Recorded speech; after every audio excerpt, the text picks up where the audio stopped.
in Azam City. You're watching One TV News Channel. One TV News Channel. Serving you with information, news, sports, and public affairs.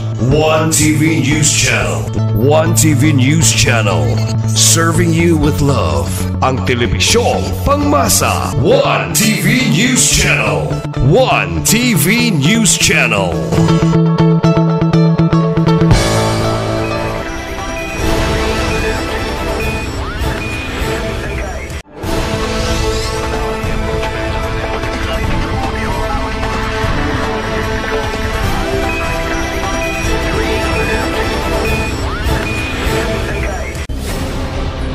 One TV special report.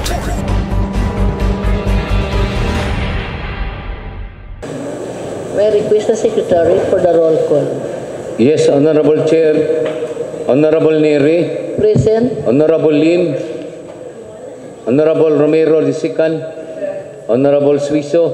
Present. Honorable Bation. Honorable Duhay Lungsod. Honorable Salvador. Honorable Lau. Honorable Sakin. Honorable Waminal Senior, Junior. Honorable Tapayan. Present. There are 11 members present, including the Honorable Chairman of the Committee of the Whole. Having 11 members present at this Committee of the Whole, the Chair declares a quorum. Once again, good afternoon to each and every one of us. This time, we are going to have this final hearing on this concern of our brothers and sisters in Purukdos, Gango, and for the property of Mr. Willie Chong. We have just presented both sides already. And now I'm going to give the floor to a majority floor leader for the order of business. Thank you, Honorable Chair. Good afternoon. Good afternoon, everybody. In the last two hearings, we're able to tackle the issue at hand. The different parameters are considered. In fact, we created a technical working committee chaired by Honorable Dingo Siso, our chairman of the Committee on Housing and Zoning, and composed of Engineer Mumay Alanik, our city engineer, Ma'am Melanie Cipres, our CPDO officer, and Sir Samuel Kisota, our city assistant. And we are aware that the committee, as a collegial body, submitted their findings and recommendation. What are the best options of a road that is obtaining under these circumstances? Honorable Chair, before we decide and enact an appropriate decision on the matter, the Mayor would like to our Vice Body would like to know what are the legal parameters and implications obtaining in this circumstance. So I would like to invite our legal officer, Ma'am Attorney Buen Cassandra Libertario, ma'am. Kindly, Yes. we would like to know the legal implications before we finally pass an appropriate decision on this matter. Ma'am Buen, first question, based on your research as a lawyer and based on civil law and jurisprudence, do the residents of Purukdos, Gango, Sanity have the right for a road right of way based on the circumstances presented during the two hearings, ma'am? Can you answer that? Yes, good afternoon, everyone. Yes, Your Honor. I believe that the residents of Purukdos do have the right of the easement of right of way over the property of Mr. Chong. And this is after considering the facts that were presented to me, the research that I made in connection to our civil laws, and also to jurisprudence or cases that were already decided before, which have more or less the same bearing as this. May I make a manifestation, Your Honor? In fact, today I actually prepared a very, very, very short discussion, because somehow there are some, I think we have misconceptions about this easement. So I am hoping that with this discussion, the Honorable Council, the residents, and Mr. Chong would be enlightened by this discussion. Can I have? Can we ask Attorney Libertad to proceed, Honorable Chair, Yes, with the presentation of the discussion for our guidance and information on this August body? Okay, go ahead, Attorney. Thank you, Your Honor, Honorable Chair. So we have, what is this easement of right-of-way? When we say easement, it really means encumbrance upon an immovable. So when we say encumbrance, nilukdo ba, kumbaga, nagpalit kag yuta, imo siya, example lang ni, nagpalit kag yuta, imong giloan, the next buyer sa imong yuta nga imong giloan na di ay daan will also lukdo that encumbrance. That is the idea of encumbrance. Now here, you buy a property, there is already an easement, you have to respect that easement. So muna ang easement of, that's the concept of easement in general. So this is how an easement of right-of-way looks like. In the blue, you can see, muna siya ang dominant estate. We have two parties, manggod. Kani sila, muna siya ang tagalikod, kung baga. Sila ang gipaboran, gihatagan og pabor para makapangayo og easement. Then we have the servient estate. Sa lantawan nimo siya ang mas dako, but he is the servient. So kana siya sa iya ang yuta na establish ang easement. So actually our attorneys of the Honorable Council can comment also on whatever I'm saying. So, and then we have this public highway. So what does this right-of-way looks like? It looks like this. This dominant estate has no way of accessing this public highway. So, unsa iyang gibuhat, nitabok siya sa kaning property ni servient owner para makaadto siya sa highway. So, how do we establish easements? It could be by law, which is the legal easement, and these are mandatory, compulsory, regardless if dili ka ganahan nga ihatag ang imo ang portion, you will be compelled by law to give it. And then we also have those that are by the will of the owner, or these are voluntary easements, kumbaga iyang gi-volunteer. Now, when we say compulsory legal easement, muna siya ang imong requirements. The estate is surrounded by other immovables. Atong aning situation, di ba silang taga-Purukdos, they have no other adequate outlet to the public highway. Kay currently, wala pa man tong mga proposed routes, wala pa man to sila na nahitabo, wala pa sila ni exist. And then, the isolation should not be due to the proprietor's own acts. Wala man sila nagtukod o paril, o ilang giparilan ang ang dalan, di ba? Nagpalit lang sila og yuta, which is already in the interior.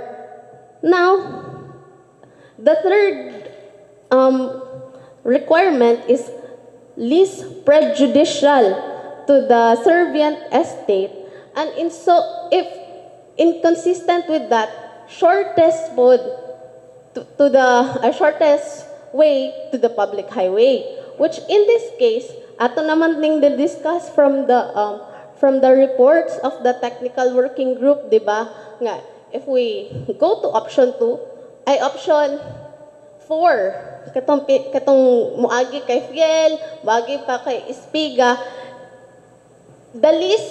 it's not the least prejudicial. We have to work with so many landowners. So, between the least prejudicial o the shortest, which has primary, we give prime to the least prejudicial route. Meaning, bahala pag dili siya ang shortest, so long as it's the least prejudicial, then that would prevail. But if they can coexist in one lot, why not, diba? So, and we also have payment of proper indemnity. So, bayran. But, this is not what we are hoping for in this case. Because, kani si legal easement, imo ning pangayoon kung wala pa kay dalan before, bali na landlock ang imo ang yuta, after, bali, nipalit ka din, na landlock na siya daan. Or wala dyan may agianan pagpalit nimo anang tayma. In here, what we're trying to have is an easement that is acquired by title and not even by prescription. Pag moingon pag title ani dili pasabot nga naa siya sa imo ang titulo gisulat dito. Although yes, there's also that, but when we speak of title here, there was an act, and that act was sufficient. So it was enough to create kata na easement. So if we have Article 624, so if naay easement na bali apparent and it was maintained by the owners of both of those two estates, then even if wala na siya naka-annotate sa iya ang title, that easement is already in existence.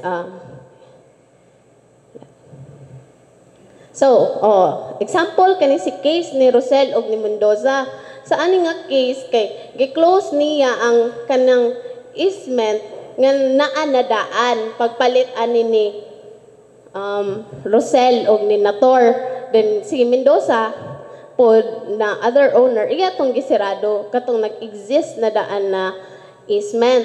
So ang ingon ni Mendoza iya tong gi-close kay wala daw niingon sa iyang titulo nga nag-exist to siya nga easement.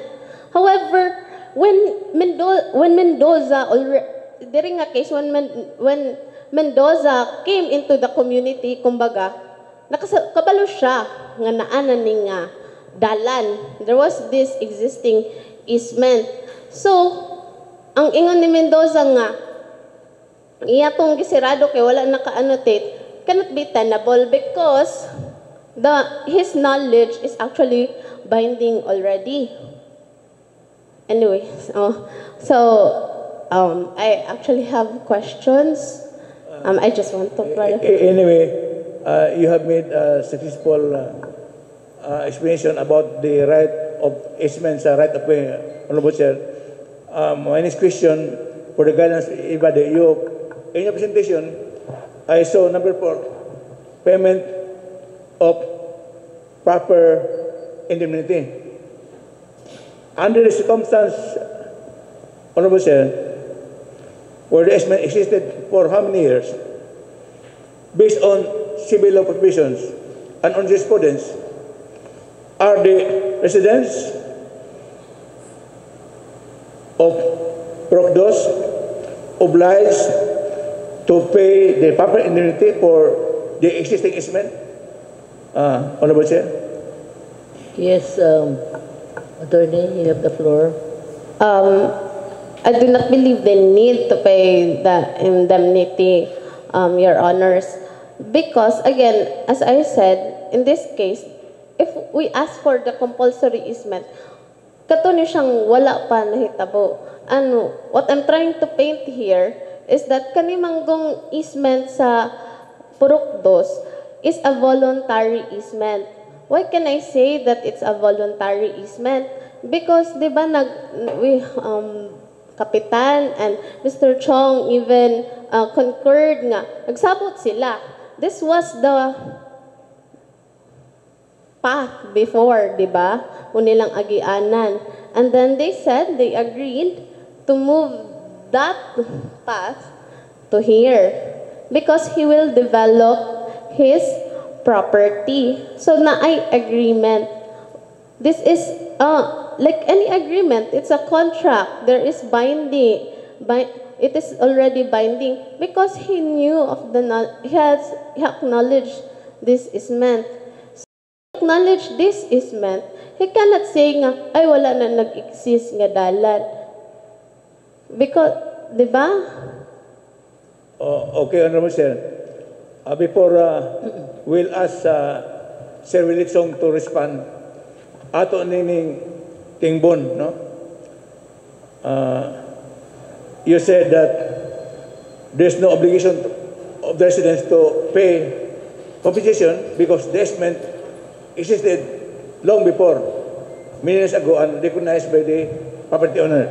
Now, I am in the bank for more than 14 years, and I was in charge of loans, and I passed loans, application, mortgage, and in our process, we conduct an inspection of collaterals offered by the applicant, non-applicant.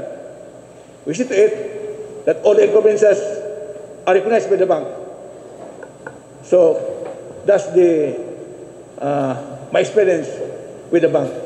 But I would like to yield to know what are the legal implications in this case when you mortgage the property to the bank and then people claim for an easement or road right of way. Unsa ang legal implications, Attorney? Thank you very much. Attorney, you may answer the query of Honorable Tapayan. Thank you, Honorable Chair. So, yes, with Attorney Tapayan's wisdom, the bank should have already known of this when Mr. Chong mortgaged his properties to them. Because ang atong bangko, ang ilang diligence is extraordinary diligence. Di na basta-basta nga diligence ang gihatag sa ila. Kinahanglan ila dyan ng surveyhon, kinahanglan ila dyan ng gilantaw because the burden on them is also very high. That's also, I'm not saying nga, burden dyan na to si Mr. Chong and everything. I'm not trying to villainize him because in easement manggod, wala may mahitabo nga conveyance of ownership. Diba kay murag ang biggest concern ni Mr. Chong is that iya ang credit standing sa bank kay makuan ma-jeopardize, and I believe it won't kay dili man nato i-transfer ang ownership. Ato ramang gusto is ma-acknowledge ang easement. I'm gonna show you a picture, Your Honors. Kanya siya nga picture, diba, very recognizable. So what do you think this is? This is an easement of right of way. And why can I say so? Because Gamalinda continues to retain ownership over that portion nga kung gi-encirculan as evidenced by their works that they did on top. So gihatagan lang niya og chance or gihatagan niya og gamay nga portion nga makaagi ang mga nagdumala dito sa likod. So that's what I'm trying to say here, Your Honors. Okay, thank you, Attorney. Ato, lubos na lang before Sir Willie Song will respond. Yeah, I remember last year, Honorable Laminal asked the residents and the Barangay Captain of Berengango kung wala pag iparisot ang mga tao karon sa existing karon nga ilang agyanan. Okay. And Honorable Mindio answered nga, anyway, okay lang. Nag-resort dito mga tao karon sa agyanan. Kay close ang ilang project ko eh. My question, Attorney Gwen, Kaya yung mga tao naglisod man, siya na pag-agi karon. She suffered inconvenience based on jurisprudence and the law, civil law. Are people entitled to damages for their suffering and having no access road being now happening in Purok Dos by Gango? Okay, attorney, you may answer. Thank you, Honorable Chair. So, as to damages, yes, I believe they are also entitled to damages if we push this because we already established they have a right to this, to use, di ba, nga maagian nila to nga dalan. Now, when we speak of damages manggod, we also have this nominal damages, even if it's not our honorable attorneys also of the council can comment on this. If we have damages that need not actually to be actual, diba? When we have nominal damages, which if imo ang right kay na sapawan, then you're already entitled to such damages, even if technically wala pa'y nahitabo. But imong right kay nalapas namang good. So, in this case, ang right sa mga tao nga moagi, mogamit sa easement, is already kumbaga nababagan na. Okay. Honorable Chair, pursuant to due passage, can we ask Sir Willie Chong to make his response to the answers being given by our legal officer on my 4 queries, Honorable Chair? Can we ask Sir Willie Chong to make a response? Okay, thank you, Honorable Majority Floor Leader. So we would like to acknowledge Mr. Willie Chong for his reply to the queries. Good afternoon, Madam Chair, and the committee as a whole. Salamat kay Segayon sa tubag, no? Because we all hear about human rights, whatever, but you know what? This is an investigative hearing, right, of the controversy why the access road was being closed. You know what? I acknowledge that because from the start, I've been trying to be a good citizen and a good neighbor as well. Ang tinuod nga istorya, when I acquired that property, naghatag lang ko gamay because it was developed, no? Naghatag lang ko 1.5. But the other side of the property will never give the 1.5. So ilan na lang giyagiyagian? Yes, I acknowledge that. When it was finally offered to me, as a good Samaritan, I even called the barangay kapitan, si Ma'am Lourdes Anggot, before I will decide to buy the property, the adjacent property of Commissioner Agbayani, okay ra ba nga, before ko mo decide, ako lang ibalin rin skillet. In fact, I've been a good, you know, kaya mayon kita gusto make straight ang dalan din, I wouldn't buy that property. In fact, kabalo kasi tubag niya, so sir, nagpasalamat mi nga ikaw ay nakapalit sa tapat. Kaya nga no, wambi kabalo, kay dili gid mi, wambi kabalo, tagaan mi another 1.5 ani. So ako, I provided that easement. It's been there, no? Until such time, niabot ni nga problema. So what is the problem? We are talking about human rights here. There seems to be a misconstrued, whatever misconceived GMC about the joint memorandum. It doesn't skip the public hearing. In fact, my human rights as a resident was already deprived. I think if we have to go to this investigative reporting, investigation, I think we should dig on that. Even I wrote the city engineer's office until now, she hasn't responded, that I am looking for justice, that this tower building permit of dito must be revoked because it has violated. In fact, kani sila maka-attest ni sila So in fact, I acknowledge that na ako lang gi-allow kaysa tinula istorya, i-revoke ng tower, ako lang abrihan. Sa tinula istorya, no? Sila mismo taga Purok 2. They all certainly aware. Mura ba og ang barangay, gipili nila ang tower over sa human rights nga moagi sila. So kinsa may at fault here? It's the barangay. It's not me.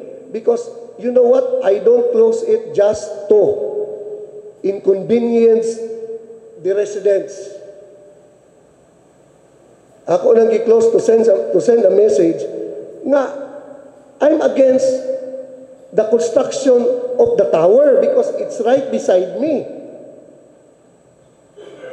And then I retrieved even a document courtesy of somebody who took a picture. In fact, the very day I told them nga mahangyo ko ninyo, mag-usa ta, request taglaing public hearing that is legitimate.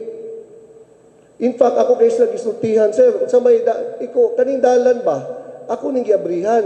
Never ko na i-close for a certain reason kung dili ko ma-feel if there is a violation of the favor. Sila makipagkaugma naman gani, nakita gani no, nga ang mga sanggunian, nakita na ko ay wasyap. Naghimo sila ang resolution noting my objection, and yet they issued a certificate, a barangay clearance that there is no conflict at site. Now, whatever, ako man ang i-cumulative no, nagpagamit ko, ako kay 2020 man ko na napalit, so atong i-add tanan, naghatag ko og lugar. Wa ako'y problema ana. Although gabayad ko buhis, whatever. Pero, if we are talking about human rights violation here, or whatever, my very first right was already violated. So I think this has to go through part of the investigative hearing here.